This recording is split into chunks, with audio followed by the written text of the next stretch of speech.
Backstage at the Night Owl Theater. Written by Anne Hayes, illustrated by Karmen Thompson. Duffy looks at his calendar and counts the days. Cinderella opens in just 4 weeks, and there's so much to do. Actors must be chosen, lines must be learned, costumes must be sewn, and sets must be built. It must all come together by opening night. How will everything get done? Duffy is the director, and his first job is to select the cast. He glances at his watch. 10 o'clock, time for auditions to begin.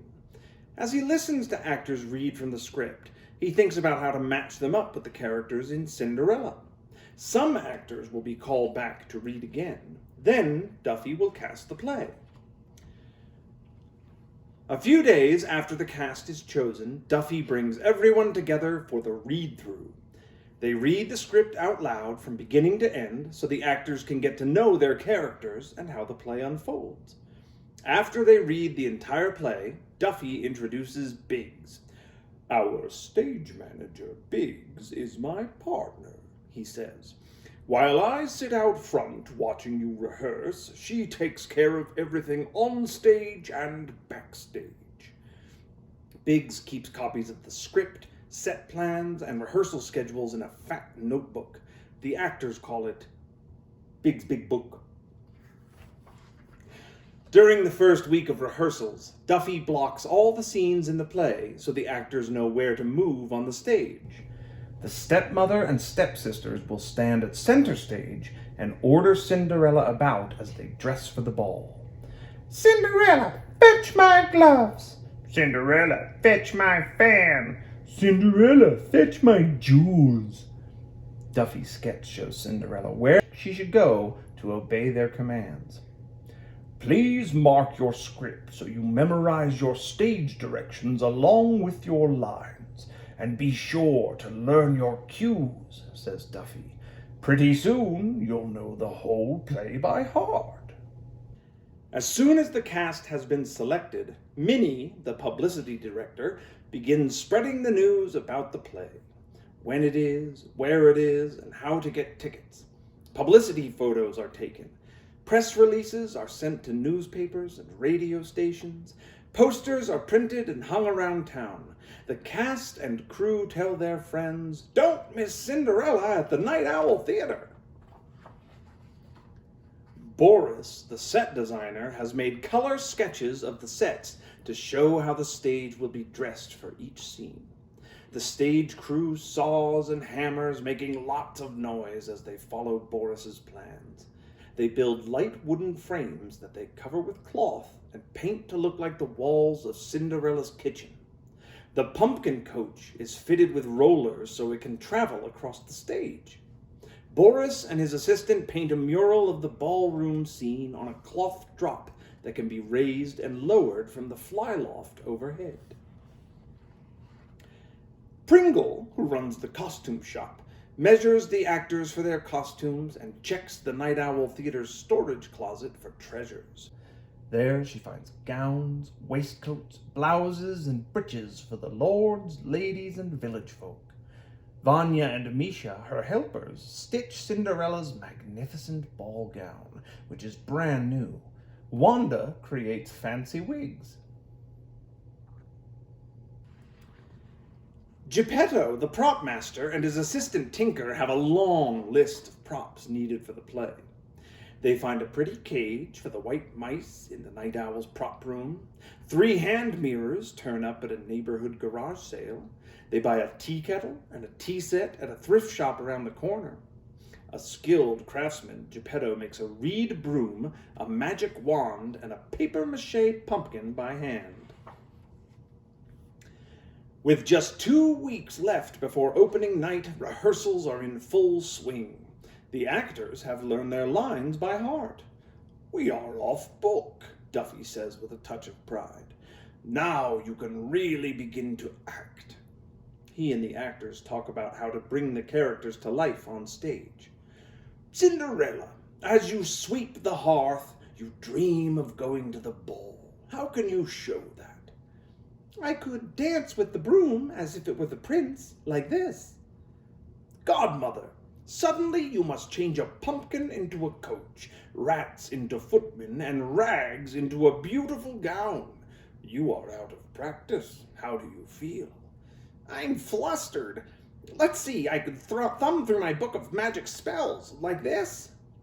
Widget sits at Duffy's side and follows the script. He is ready to prompt the actors, just in case. Chloe, an expert choreographer, has come to teach the actors the waltz for the ballroom scene.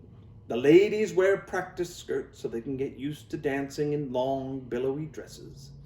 After all have learned the basic step, they pair up and try waltzing. At first, they teeter and trip, but soon they swirl gracefully around the stage. Toby and Tanny sit in the control booth at the back of the theater. Toby, the lighting engineer, uses dimmers to make lights fade and brighten smoothly. He can cast shadows, create a sunset, light a lamp, or blacken the entire stage. Tanny, the sound engineer, has recorded the singing of a tea kettle, the striking of a clock, the squeaking of mice, and the music of a waltz all onto one tape. He makes sure the audience will hear each sound at exactly the right moment. Opening night is less than 1 week away, and technical rehearsals have begun. The stage crew practices changes of scene. Light and sound effects are rehearsed until they are perfectly timed to the action of the play. From her spot in the wings, Biggs runs the show. Through the intercom, she gives cues to everyone, on stage, backstage, and in the control booth. At the dress rehearsal, everything is set up exactly as it will be on opening night. The sets are complete. The actors are fully costumed. Even if something goes wrong, the play must not stop. Plenty does go wrong. The pumpkin coach gets stuck. A spotlight burns out. The prince trips. All through the play, Duffy scribbles notes. When the rehearsal is over, cast and crew listen patiently to his comments. "Don't worry, kids," he says. "A bad dress rehearsal means good luck on opening night. We'll get it right tomorrow." It's opening night, and the show begins in just 1 hour. The actors get ready in the dressing room. Some do stretches, others recite tongue twisters like red leather, yellow leather to warm up their voices and ease the jitters. Pringle brings armloads of freshly ironed costumes.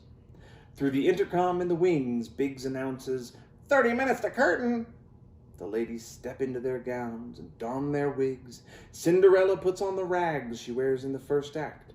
Wanda adds final touches to the actor's makeup. From the control booth, Toby watches the audience enter, then presses the intercom switch. "It's gonna be a full house, Biggs," he says. Biggs switches the intercom over to the dressing room. "It's a full house. 5 minutes to curtain. Break a leg, everyone." Then switching back to Toby, "House down." The house lights dim. The curtain opens. "Cinderella, fetch my jewels. You must be home by the stroke of midnight. Look, she's left behind her glass slipper. It's a perfect fit. Our search is over."